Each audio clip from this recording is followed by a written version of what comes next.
to a short yoga preparation sequence with me, Caroline, here at Movement Style. This is a short sequence which helps to prepare the body for the main video in this playlist. But if you haven't got a lot of time and you just feel like doing a little bit of a soft releasing practice, you could also just follow this video on its own. Let's come down onto our backs, rolling through the spine, lengthening it out towards the mat and feeling lots of space between the tailbone and the crown. You can always just lift the hips and replace the pelvis to the mat and balance the weight out right side, left side, releasing the ribs and the shoulders away from the mat and balancing the weight out right side, left side as they come down, and supporting the weight of the head with the hands, and again just letting your neck lengthen from between the shoulder blades into the crown. We're going to think here about allowing the breath to open and lengthen. As we breathe in, letting the arms flow up and back, and we're aiming to time the arrival of the arms at a comfortable stopping position, could be in the air, could be on the mat, with the fullness of the inhalation. And then again on the exhalation, just allowing the arms to come back towards the sides and aiming to time the end of the exhalation with the arms arriving back at the sides. And let's allow this to flow through another 5 full rounds of the breath. If we allow the arms to move in a nice, soft, relaxed way, the muscles around the chest will open more readily and freely. And as the muscles around the chest open, the inhalation will also expand and extend. And our exhalation just relaxing back, and each time at the end of the exhalation letting your spine soften, shoulder joints soften, and the breath through the upper back relax. And again just breathing in. You might notice as you breathe in this way, especially when your arms go back, that there's just a little moment before the breath turns around and becomes the exhalation. Beginning to allow the mind to take note of that moment of stillness. Again, the arms come back to the sides. There's that little turnaround movement before the inhalation flows back into the body. Possibly the breath begins to deepen and lengthen as we keep practicing. Our moment of stillness, and then again the breath is flowing. Arms coming back to the sides. And that moment of stillness, and we soften the body. And then again the inhalation, the arms flowing, the breath diving in, space is opening up between the ribs, spine a little bit freer. That moment at the top of the breath, just a little pause, and then again flowing out. That moment of stillness, and then again a last cycle, flowing the breath in.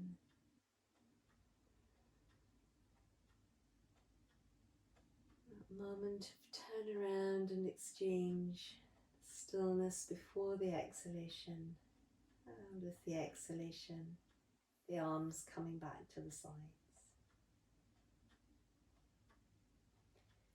Spending a moment to again connect with the body, length and breadth and depth of space that is the body, feeling its weight resting on the mat, the energy and the quality of the energy moving through the body at present, the energy of the breath, and also the quality of the energy within our mind. And then we're going to just let the feet come a little bit wider. So if you've got a yoga mat, then you're bringing the feet through to the edges of the yoga mat. It's more or less centered in the yoga mat, and the feet coming to the edges of the yoga mat. If you haven't got a yoga mat, essentially what it means is that your feet are going to come about one of your own feet, the width of one of your own feet a little bit wider than your own hips. That's about the distance it will be. And then we can open the arms out to the sides, assuming we've got enough space, or we might need to put the hands into the back of the head and stretch into our elbows. Either is fine. And then letting the navel draw to the spine, hollowing in the lower abdomen, we're going to work into a gentle twist, flowing towards one side, and then flowing back through the spine in the ribs and the waist and the hips on an inhalation. And then with an exhalation, just keeping the center nice and strong so it helps to guide the spine in and guide the spine out of the twist, and then flowing back to the center. So it's our exhalation coming into the twist, just really using the strength around the side of the rib, side of the waist to bring us back, not too much pressure through the head and neck. And then again, exhalation flowing into our twist, and our inhalation to flow back. And the exhalation to flow in, the inhalation to flow back, and just evening up to both sides here, and then flow back. So as we come back this time, we're going to hug the legs in and towards us. I'm going to work a version of the Apanasana, so it's this downward energy practice, which includes our exhalation as part of the downward energies of the body. So let's breathe out and let the lower abdomen sink down and back and the navel draw to the spine, just leading the knees towards the shoulders. You try to keep the neck long and released, which is hard in this position when I'm talking, but normally I can. And then breathing in, the legs release away from us. And then with the exhalation, softening through the back of the hips. See if you can feel the weight of the sacrum, where the hips and the spine join, relax into the mat. The breadth of the pelvis, relax into the mat, softening into the hip joints, and then through the inner thighs. And we breathe in to bring the legs parallel again. And once again, with the exhalation, the thighs sink down and towards us, just tucking the chin towards the top of the chest, spine long. Breathing in to roll the tailbone back into the mat, and then with the exhalation, relaxing into the back of the hips, softening into the hip joints, and then flowing into the inner thighs. That just achieves a more spacious position for most people than just sinking the weight of the thighs out to the sides. So then again, your exhalation might roll the lower back a little bit away from the mat. Breathing in to roll back, and then again softening in the hip joints and letting the legs release away. So we breathe in, legs parallel. We breathe out, hug the thighs towards us. We breathe in to roll back again. Breathing out to relax into that wide-legged position. Once again, breathing in to let the legs come parallel. Breathing out to hug the legs in and down. Breathing in to roll back again. Breathing out to relax into the lower back, hip joints, thighs. Now, on this round, let's just keep that right leg released to the side and only bringing the left leg into the parallel position. We're going to bring the sole of the left foot through to the floor, and then we're going to think about crossing the right leg over the left leg so that we're resting in this keyhole position, Successarandasana. And ideally the ankle just rests to the outside of the thigh, so the right ankle just to the outside of the left thigh bone.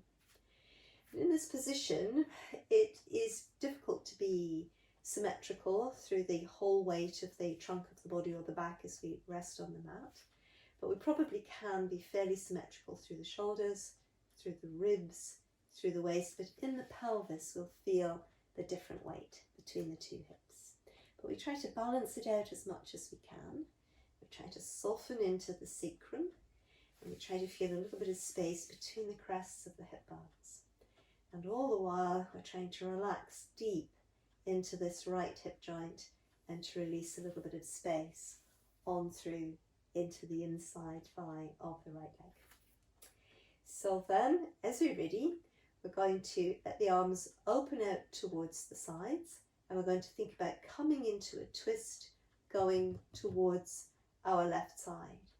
So that's where, as we breathe out, we spiral through our spine over to the left side.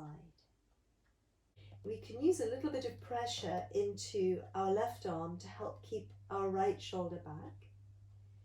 And coming through, it's often quite a strong opening through this region here in the outer thigh, outer hip, outer thigh. And it could be that we just need a little bit of a platform so that the opening is not too dramatic for us. And again, when the opening is not too dramatic, we can relax into the position, and that relaxation into the position is what enables us to open our flexibility in a sustainable way.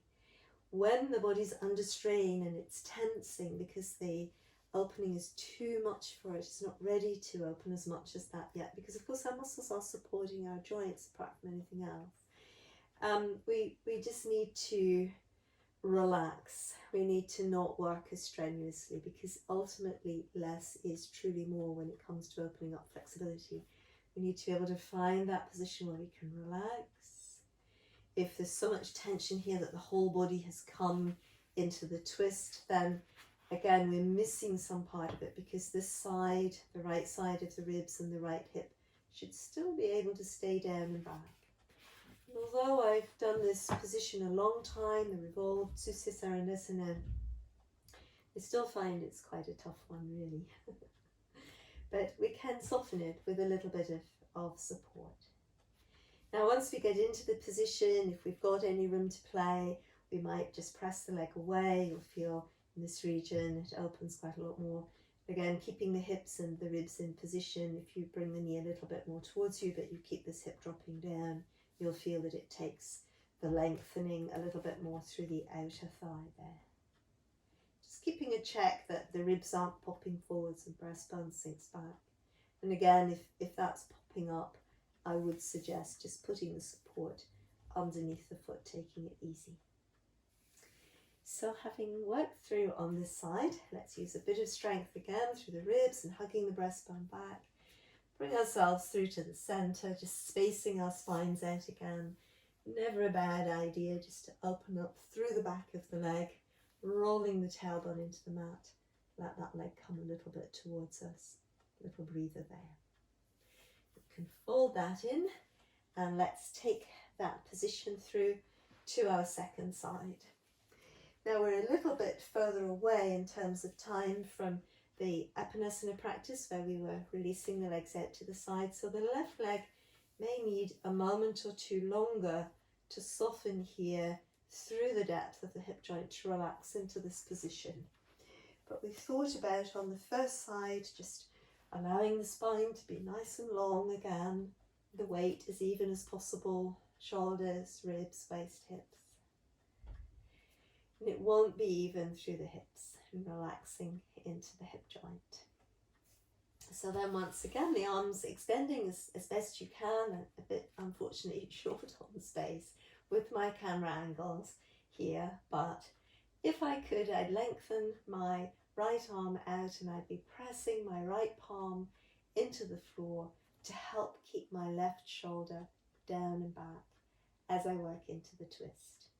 I'm not able to do that, so in fact I still need to keep this left side down, so I need to work quite hard with my core muscles to keep it down, and that's also another key to what we're doing.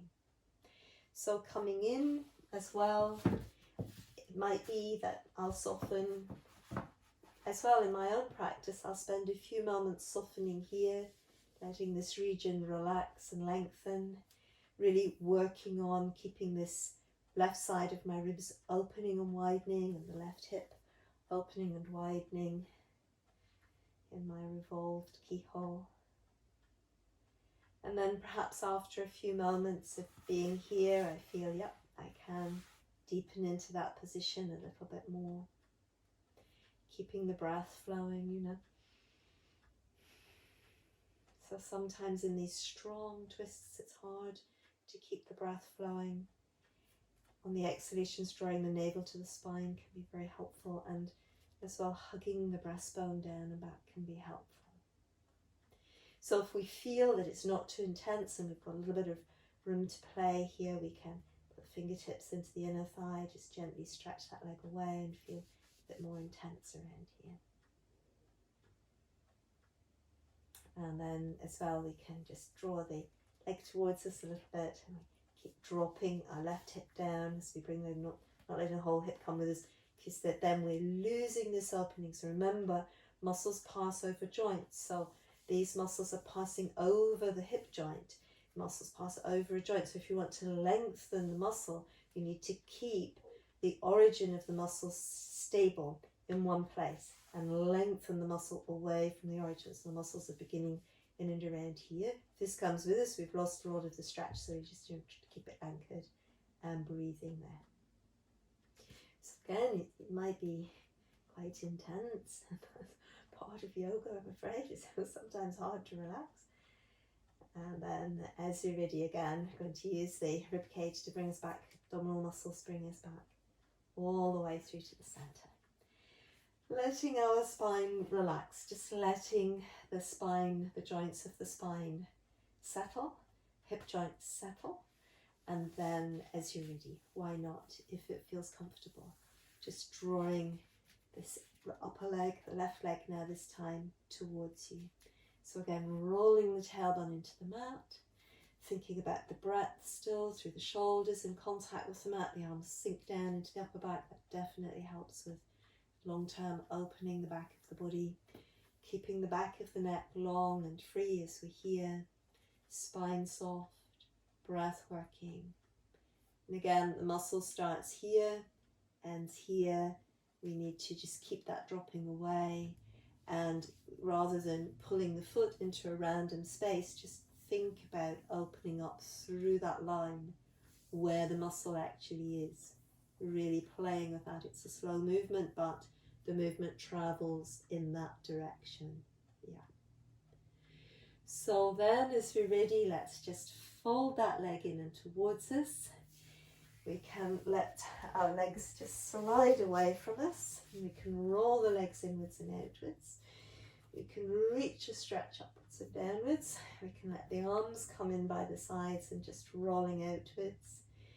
Just spending 3 or 4 breaths here to relax the body, just to breathe easily, to again connect with the length and breadth and depth of space that is our body, that hub and center of the energy of our own lives, feeling centered within that energy just for a few moments.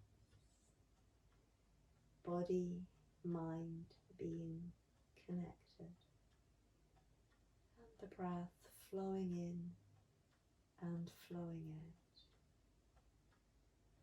The living presence within the body.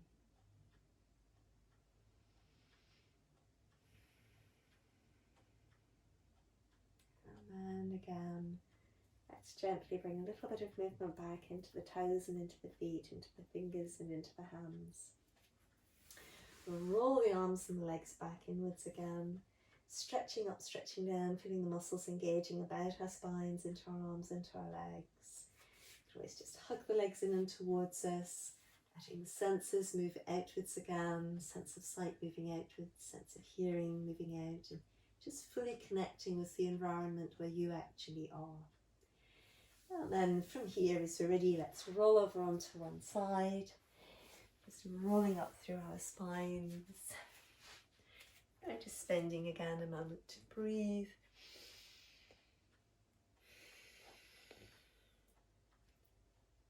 Om Shanti Namaste. Thank you for watching. I hope you've enjoyed this short video. Please subscribe to the channel if you haven't already, and let me know how you enjoy the video. It's always interesting to read your comments or notice what you've liked, or even, I suppose, what you haven't liked sometimes. Thank you for watching, and hope to see you again soon on Movement Style.